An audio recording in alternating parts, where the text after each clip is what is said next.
అదానీ దగ్గర డబ్బులు తీసుకుంటే ఎవరినైనా అరెస్ట్ చేయాల్సిందేనని ఘాటు వ్యాఖ్యలు చేశారు కాంగ్రెస్ అగ్రనేత రాహుల్ గాంధీ. అదానీ గ్రూప్ కంపెనీల చైర్మన్ కు వ్యతిరేకంగా America court arrest warrant issue చేయడంపై రాహుల్ గాంధీ స్పందించారు. అమెరికాలో అదానీని అరెస్ట్ చేసే ముందే భారత ప్రభుత్వం అదానీని అరెస్ట్ చేయాలని డిమాండ్ చేశారు.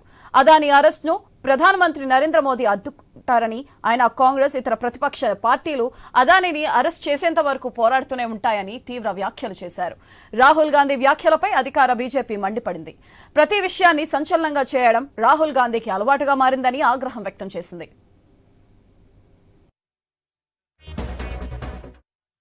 और जो भी इस मामले में इन्वॉल्व है उस पर कार्रवाई होनी चाहिए, चाहे वो कहीं का भी हो, कोई भी हो. आपने स्टेट्स के नाम लिए, राजस्थान भी इसमें इन्वॉल्व है.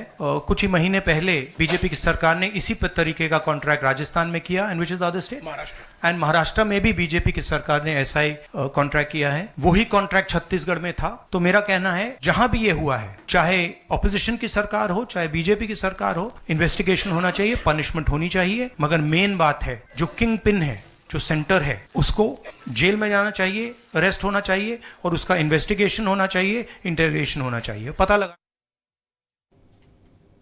రాహుల్ గాంధీ వ్యాఖ్యలపై మరింత సమాచారం మా ఇన్పుట్ ఎడిటర్ శ్రీకాంత్ ఫోన్ల ద్వారా అందిస్తారు. శ్రీకాంత్. సుధాత్రి, good morning. ఏదైతే అదానీని అరెస్ట్ చేయాలంటూ రాహుల్ గాంధీ డిమాండ్ చేస్తున్నారో, సెబీ చీఫ్ పైన విచారణ జరపాలి అంటూ కూడా రాహుల్ గాంధీ డిమాండ్ చేస్తున్నారు. ఏదైతే లంచం ఆరోపణల పైన అమెరికాలో కేసు నమోదైనటువంటి అదానీ గ్రూప్ చైర్మన్ గౌతమ్ అదానీని తక్షణం అరెస్ట్ చేయాలంటూ కూడా కాంగ్రెస్ అగ్రనేత, ప్రతిపక్ష నేత రాహుల్ గాంధీ డిమాండ్ చేస్తున్నారు. సెబీ చీఫ్ మాధవీపూర్ పచ్ పైన కూడా విచారణ జరపాలంటూ కూడా ఆయన డిమాండ్ చేస్తున్నారు. సో ఇట్లాంటి నేపథ్యంలో ఆయన నిన్న ప్రెస్ మీట్ పెట్టి మరీ చెప్పడం జరిగింది. ప్రధాన కార్యదర్శి జయరాం రమేష్ తో పాటు Rahul Gandhi media press meet arrange చేసి చెప్పడం జరిగింది. అమెరికా భారత చట్టాలను అదానీ ఉల్లంఘించారు అన్నప్పుడు ఆ విషయం పైన ఏదైతే ఉందో ఇప్పుడు స్పష్టత వచ్చినట్టు కూడా ఆయన చెప్పడం జరిగింది. మోదీ అదానీలకు మధ్యలో ఉన్నటువంటి బంధం భారత్ లో ఉన్నంత వరకే ఇద్దరు సేఫ్ గా ఉంటారు, బయటికి వెళ్తే వీళ్ళ అరాచకాలు ఏంటో చెప్పొచ్చు అంటూ కూడా చెప్పన్నారు. సో తాజాగా అదానీ పైన వచ్చినటువంటి ఆరోపణలు ఏవైతే ఉన్నాయో వాటిపైన జేపీసీతో విచారణ జరపాలంటూ కూడా డిమాండ్ చేస్తున్నారు రాహుల్ గాంధీ. శీతాకాల సమావేశాల్లో ఈ అంశాన్ని ఖచ్చితంగా లేవనెత్తామంటూ కూడా డిమాండ్ చేశారు. అంతేకాదు, ఎవరైతే రాహుల్ గాంధీతో ఒప్పందాలు చేసుకున్నారో పలు రాష్ట్రాల్లో, హర్యానా గాని, మహారాష్ట్ర గాని, ది సేమ్ టైం ఇంకా రాహుల్ గాంధీతో ఎవరైనా గాని, ఈవెన్ ఇన్ తెలంగాణలో చేసుకున్నా గాని ప్రతి ఒక్కరిని అరెస్ట్ చేయాలంటూ కూడా డిమాండ్ చేసినటువంటి సందర్భం రాహుల్ గాంధీ మాటల్లో కనిపించింది. సో రాహుల్ గాంధీ తన అవినీతి ద్వారా దేశ ఆస్తులన్నీ కూడా కొల్లగొట్టారంటూ కూడా ఆరోపించారు. వెంటనే అరెస్ట్ చేయాలంటూ రాహుల్ గాంధీని అరెస్ట్ చేస్తే చాలా విషయాలు బయటకు వస్తాయంటూ కూడా రాహుల్ గాంధీ చెప్పడం జరిగింది. ఆయన రక్షిస్తోంది SEBI chief. So SEBI chief ను కూడా పదవి నుంచి తొలగించాలంటూ కూడా ఆయన పైన విచారణ జరపాలంటూ కూడా డిమాండ్ చేశారు. లంచం ఆరోపణలు ఎవరైతే ఎదుర్కొన్నారో అదానీ, సో రాష్ట్రాల్లో ఏ పార్టీ అధికారంలో ఉన్నా సంబంధం లేకుండా విచారణ జరపాలి అంటూ కూడా రాహుల్ గాంధీ కోరారు. సో ఇట్లా నేపథ్యంలో ఈ మధ్య కాలంలో రాహుల్ గాంధీ తెలంగాణ రాష్ట్రంలో కూడా కొంత ఒప్పందం జరిగింది. తెలంగాణకు కూడా కొంత విరాళం 100 కోట్ల రూపాయల వరకు కూడా అదానీ విరాళం ఇవ్వడం జరిగింది.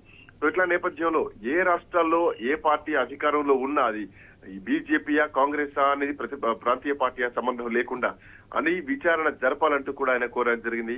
అదానీ అరెస్ట్ కాడని ఆయన పైన విచారణ జరగదని గ్యారంటీ ఇస్తా అంటూ కూడా రాహుల్ గాంధీ చెప్పారు. ఎందుకంటే అదానీని కాపాడుతున్నది మోడీ అన్నది స్పష్టంగా కనిపిస్తోంది అంటూ కూడా అటు రాహుల్ గాంధీ చెప్పడం జరిగింది. ఇట్లా నేపథ్యంలో అమెరికాలో అదానీ పైన కేసు నమోదైనటువంటి నేపథ్యంలో జేపీసీ ఏర్పాటు చేయాలంటూ కూడా కాంగ్రెస్ పార్టీ డిమాండ్ చేసింది. ఏదైతే న్యూయార్క్ లో కేసు నమోదైందో ఆ న్యూయార్క్ కేసు పైన కాంగ్రెస్ పార్టీ మొత్తం కూడా స్పందిస్తోంది. దీనిపైన అదానీ గ్రూప్ పైన సంయుక్త parliamentary committee, joint parliamentary committee ఏర్పాటు చేయాలంటూ కూడా మళ్ళొకసారి డిమాండ్ చేసింది. సో మోదీని స్కామ్స్ పైన ఈ జేసీపీ ఏర్పాటు చేయాలి, 2023 జనవరి నుంచి డిమాండ్ చేస్తున్నాం అంటూ గతంలో కూడా రాహుల్ గాంధీ డిమాండ్ చేయడం జరిగింది. ఇట్లాంటి నేపథ్యంలో ఇప్పటి వరకు చాలా వందలాది ప్రశ్నలు కూడా ప్రతిపక్షంగా కాంగ్రెస్ పార్టీ సంధిస్తే ఇంతవరకు సమాధానం రాలేదంటూ కూడా అటు జయరాం రమేష్ కూడా ట్విట్టర్ వేదికగా చెప్పడం జరిగింది. సో ఏదేమైనా కానీ అదానీ, దాని అనుబంధ సంస్థలు ఏవైతే అదానీ గ్రూప్స్ ఉన్నాయో 20 ఏళ్లలో $2 బిలియన్ లాభం పొందగలిగేటువంటి సౌరశక్తి సరఫరా ఒప్పందాలను పొందేందుకు భారత ప్రభుత్వాధికారులకు దరిదాపు $265 మిలియన్ లంచాలు ఆఫర్ చేసినట్టు కూడా ప్రాసిక్యూటర్లు ఇప్పటికే ఆరోపించడం జరిగింది. ఆ తర్వాత అమెరికా గానీ అంతర్జాతీయ ఎవరైతే ఉన్నారో సో వాళ్ళకు కూడా తప్పుడు సమాచారం అందజేసి నిధులు సమీకరించేందుకు కంపెనీ ప్రయత్నించినట్టు కూడా దీంట్లో వాళ్ళు చెప్పడం జరిగింది. సో ఏదైతే అదాని గ్రీన్ ఎనర్జీ ఉందో అందులో కూడా చాలా అక్రమ మార్గాల ద్వారా ఆ కంపెనీ ఎవరైతే డోనర్స్ ఉంటారో వాళ్ళందరూ పెట్టుబడిదారులు ఉంటారో వాళ్ళ నుంచి $3 మిలియన్ పైగా లోన్స్ బాండ్లను సేకరించిందని కూడా ఆరోపిస్తూ ఇప్పటికే న్యూయార్క్ ప్రాసిక్యూటర్లు చాలా అభియోగాలు కూడా మోపడం జరిగింది అదాని గ్రూప్స్ పైన. సో ఇప్పుడు ఈ వ్యవహారం ప్రపంచవ్యాప్తంగా సంచలనంగా మారింది. అదాని సంస్థ కార్యకలాపాలపైన కాంగ్రెస్ పార్టీ చాలా రోజుల నుంచి ఆరోపణలు చేస్తూనే ఉంది, అనుమానాలను వ్యక్తం చేస్తూనే ఉంది. సో ఈ సామాన్యులు ఇబ్బంది పడుతుంటే గౌతమ్ అదాని ఖాతాలోకి మాత్రం డబ్బులు సునామీ లాగా ఎట్లా ప్రవహిస్తుందంటూ కూడా కాంగ్రెస్ పార్టీ ఒక అనుమానాన్ని గత కొన్ని కాలాల నుంచి కూడా డిమాండ్ చేస్తోంది. సో ఇట్లాంటి నేపథ్యంలో అదాని గ్రూప్ పైన వచ్చినటువంటి ఆరోపణలు ఏ రాష్ట్రాలతో ఒప్పందం చేసుకున్నారు, మరి ముఖ్యంగా తెలంగాణలో వచ్చేటువంటి పెట్టుబడులకు తెలంగాణలో ఏమైనా కాంట్రాక్టులు ఉన్నాయా, ఒకవేళ అది జరుగుతూ కనుక తెలంగాణతో సంబంధం లేకుండా ఎవరు అధికారంలో ఉన్న వాళ్ళను విచారించాలి అంటూ కూడా ఇప్పటికే